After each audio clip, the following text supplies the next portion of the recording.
여러분, 지금 전 세계는 마치 거대한 폭탄 위에 앉아 있는 것과 같습니다. 뉴스에서는 연일 미국과 이란의 긴박한 군사적 충돌 소식을 전하고 있죠. 그런데 여러분, 혹시 이런 생각 안 해보셨나요? 미국은 왜 하필 지금 이란을 때리는 걸까?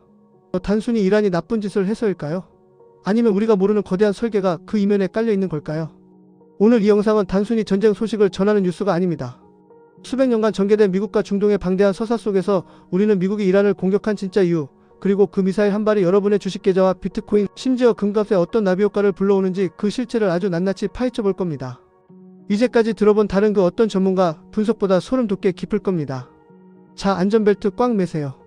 이제껏 어디서도 듣지 못한 중동 잔혹사의 진실이 시작됩니다. 먼저 이 복잡한 상황을 학교 생활에 비유해 보겠습니다. 우리 반의 전교 1등이자 싸움장이 미국이 있습니다. 이 싸움장은 단순히 힘만 센 게 아닙니다. 반에서 간식을 사 먹을 때 쓰는 간식 쿠폰을 발행하는 권력까지 가졌죠. 모든 아이들은 이 쿠폰을 얻으려고 줄을 섭니다.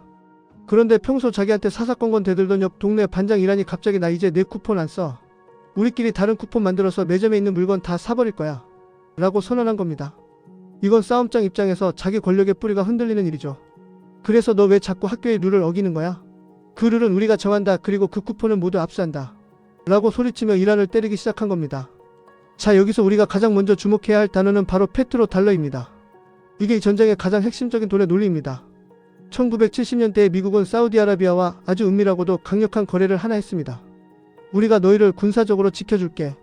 대신 전 세계 모든 나라가 기름을 살 때는 무조건 우리 달러로만 결제하게 해줘. 이게 바로 페트로 달러의 시작입니다. 이 규칙 덕분에 미국은 전 세계 경제의 핵심이 되었습니다. 기름은 인간이 살아가기 위해 반드시 필요한 자원인데 이걸 사려면 무조건 달러가 필요하니 전 세계 모든 나라가 달러를 사기 위해 줄을 섰죠. 미국은 그냥 종이에 잉크 묻혀서 달러만 찍어내면 전 세계의 귀중한 기름을 공짜나 다름없이 가져올 수 있었습니다. 그런데 이란이 이 룰을 깨버린 겁니다. 우리는 달러 안 받아. 중국 돈이나 러시아 돈으로 기름 팔 거야. 라고 말이죠. 이건 미국의 금고 열쇠를 뺏겠다는 선언과 같습니다. 미국이 이란을 공격하는 첫 번째 진짜 이유는 바로 이 달러 쿠폰의 가치를 강제로 유지하기 위한 생존 투쟁입니다. 그 다음으로 살펴볼 곳은 호르무즈 해협입니다. 지도를 펴보면 이란 옆에 아주 좁은 바닷길이 하나 보일 겁니다. 여기가 바로 전 세계 석유의 20%, 우리나라가 쓰는 석유의 90% 이상이 지나는 통로입니다. 학교로 치면 급식실로 가는 유일한 통로 같은 곳이죠. 이란이 여기서 깽판을 쳐서 길을 막아버리면 어떻게 될까요? 전교생이 굶어야 합니다. 떡볶이 가격은 3배로 뛰고 빵값과 과자값은 5배로, 그 결과 매점은 문을 닫아야 하죠. 이게 바로 유가 폭등의 실체입니다. 우리가 마시는 커피 한 잔, 우리가 타는 버스비, 심지어 여러분이 입는 옷과 신발 가격까지 싹 다 오르는 퍼펙트 스톰이 여기서 시작되는 겁니다. 그렇다면 미국 내부에서는 어떤 일이 벌어지고 있을까요? 여기서 보이지 않는 손들의 정체가 드러납니다. 미국 정치인들에게 선거 자금을 대주는 가장 강력한 손 중 하나가 바로 이스라엘 지지 세력입니다. 이스라엘은 이란이 핵을 가지거나 강해지는 걸 죽기보다 싫어합니다. 자기네 안보를 위협하는 가장 큰 적이니까요. 그래서 이들은 미국 정치인들에게 엄청난 후원금을 쏟아부으며 제발 이란 좀 손봐줘라고 로비를 합니다. 정치인들 입장에선 다음 선거에 당선되려면 이 돈이 꼭 필요하니 결국 이란을 때리는 선택을 하게 되는 거죠. 여기에 무기를 팔아 돈을 버는 군수 산업체들도 합세합니다. 로키드 마틴, 레이시온 같은 회사들은 전쟁이 안 나면 망합니다. 창고에 쌓인 오래된 미사일들을 이란에 쏟아부어야 나라 예산으로 새 미사일 주문을 받을 수 있거든요. 이들에게 전쟁은 비극이 아니라 대박이 터지는 크리스마스 선물 같은 겁니다. 평화를 위해 전쟁한다는 말 뒤에는 우리 회사 매출을 위해 전쟁한다는 속내가 숨어 있는 셈이죠. 이 회사들이 가지고 있는 엄청난 양의 재고는 빠른 속도로 소비되고 있고 이스라엘 방공망 아이언돔을 위해 수만 개의 무기가 이스라엘로 판매되고 있습니다. 자, 이제 여기서 가장 흥미롭고 현대적인 진실 하나를 추가해 보겠습니다. 미국은 왜 이란의 군사시설뿐만 아니라 발전소와 통신망까지 노릴까? 그건 이란이 만든 디지털 탈출구 때문입니다. 이란은 전 세계에서 비트코인을 가장 많이 채굴하는 나라 중 하나입니다. 왜 그럴까요? 이란은 기름과 가스가 넘쳐나서 전기가 엄청나게 쌉니다. 미국이 달러 결제망에서 이란을 쫓아내니까 이란은 이 싼 전기로 비트코인을 캐기 시작했습니다. 그리고 그 비트코인으로 중국이나 다른 나라에서 몰래 무기를 사고 필요한 물건을 수입했죠. 미국 입장에선 이게 미치고 팔짝 뛸 노릇입니다. 자기네가 만든 달러라는 감옥을 이란이 비트코인이라는 구멍을 파서 탈출하고 있었으니까요. 그래서 이번 미국의 공격은 단순히 땅을 뺏으려는 게 아닙니다. 이란의 전력망을 타격해 비트코인 채굴기를 멈추고 그들의 디지털 지갑을 강제로 압수하거나 파괴하려는 목적도 숨어 있습니다. 이건 인류 역사상 유례없는 물리적 공격을 통한 사이버 경제 제압 작전인 셈입니다. 자, 이제 여러분이 가장 궁금해하실 핵심 질문으로 들어가 봅시다. 그래서 유가는 어디까지 오를까? 단순히 $100, $200를 찍느냐의 문제가 아닙니다. 향후 육아 전망은 세 가지 시나리오로 나뉩니다. 첫 번째, 단기적 공포 폭등입니다. 이란이 호르무즈 해협을 봉쇄하는 신용만 해도 육아는 순식간에 배럴당 120달러를 돌파할 겁니다. 이건 학교 매점이 일주일간 문을 닫는다는 소문만 돌아도 사재기 때문에 빵 가격이 암시장에서 5배로 뛰는 것과 같습니다.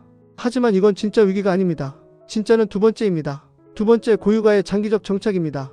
미국은 지금 유가가 적당히 높은 상태를 원할 수도 있습니다. 왜일까요? 미국은 이제 세계 최대의 석유 생산국 중 하나입니다. 유가가 높으면 셰일 오일을 파는 미국 기업들이 떼돈을 법니다. 이란을 때려서 중동 석유를 불안하게 만들면 전 세계는 울며 겨자 먹기로 미국의 비싼 석유를 사야 합니다. 즉, 향후 유가는 예전처럼 40달러, 50달러의 저유가 시대로 돌아가지 않을 가능성이 큽니다. 미국이 에너지 패권을 쥐고 전 세계의 돈을 빨아들이는 빨대 역할을 할 것이기 때문이죠. 세 번째, 에너지 전환의 가속화입니다. 유가가 너무 비싸지면 사람들은 전기차와 태양광으로 더 빨리 도망갈 겁니다. 머스크가 웃는 소리가 들리시나요? 고유가는 결국 에너지 주도권을 석유에서 전기로 바꾸는 촉매제가 될 것이고, 미국은 이 새로운 시스템의 주인도 자기들이 하겠다고 설계 중입니다. 결국 유가는 단기적으로는 롤러코스터를 타겠지만 장기적으로는 우리 삶의 모든 비용을 올리는 무거운 짐이 될 겁니다. 이제 이런 혼란 속에서 우리 투자자들의 자산은 어떻게 될까요? 먼저 한국의 코스피입니다. 한국은 기름의 노예입니다. 유가가 높게 유지되면 한국 기업들은 물건을 만들 때마다 손해를 봅니다. 삼성전자 주가가 지지부진한 이유 중 하나가 바로 이 에너지 비용 때문입니다. 향후 코스피는 유가가 안정을 찾기 전까지는 박스권에 갇혀 고전할 가능성이 큽니다.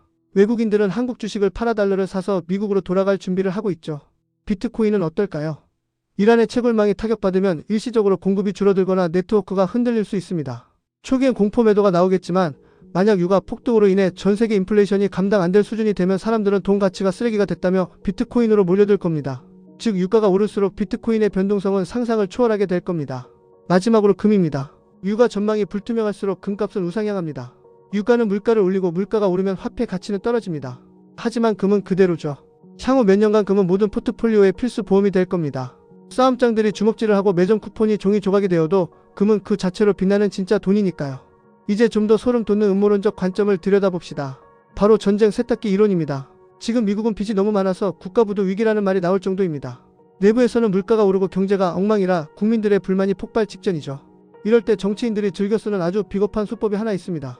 바로 외부의 적을 만드는 겁니다. 국민들의 시선을 밖으로 돌려 단결시키고 전쟁이라는 핑계로 달러를 더 찍어내서 빚을 돌려막게 하는 거죠. 어쩌면 이 전쟁은 이란이 나빠서가 아니라 파산 직전에 미국 경제를 심폐소생하기 위해 기획된 거대한 연극일지도 모릅니다. 유가를 올려서 전 세계의 달러를 다시 미국으로 불러들이고 전쟁을 통해 낡은 질서를 파괴한 뒤 새로운 디지털 화폐 시스템으로 넘어가기 위한 거대한 리셋의 단추일 수 있다는 분석이죠. 정리해봅시다. 미국이 이란을 공격한 건 단순히 정의를 위해서가 아닙니다. 달러라는 권력을 지키고 정치적 후원자들의 요구를 들어주며 이란의 디지털 탈출구를 봉쇄하고 고유가를 유지해 미국의 에너지 패권을 강화하려는 치밀한 설계입니다. 그리고 그 대가는 고스란히 전 세계 사람들의 호주머니에서 빠져나갑니다. 세상이 너무 복잡하고 무섭게 느껴지시나요? 하지만 이 흐름을 읽을 줄 알면 여러분은 피해자가 아니라 승리자가 될 수 있습니다. 남들이 뉴스 보며 공포에 떨 때 유가 전망표를 보며 이제는 에너지 패권이 이동하는구나, 내 자산 중 얼마는 금이나 비트코인으로 옮겨야겠구나라고 스스로 판단할 수 있는 눈을 가져야 합니다. 미국이라는 싸움장과 이란이라는 바나나의 싸움, 그 연기 뒤에 숨겨진 진짜 주인공은 바로 돈입니다. 그리고 그 돈의 방향을 읽는 자만이 이 거친 파도를 헤쳐나갈 수 있습니다. 여러분은 이 전쟁의 끝이 어디라고 보시나요? 미국은 원하는 대로 달러 시스템을 지킬 수 있을까요? 세상을 아는 만큼 보입니다. 오늘 이 긴 이야기가 여러분의 경제적 지식을 한 단계 업그레이드 시켰기를 바랍니다. 이 복잡한 퍼즐을 맞추는 즐거움을 알게 된 여러분은 이미 상위 1%의 길에 들어선 겁니다. 다음 영상에서는 이 전쟁의 혼란을 틈타 몰래 웃고 있는 진짜 내막을 공개하겠습니다. 오늘 이야기가 유익했다면 구독과 좋아요로 이 거대한 통찰의 여정에 함께 해주세요. 긴 시간 들어주셔서 감사합니다.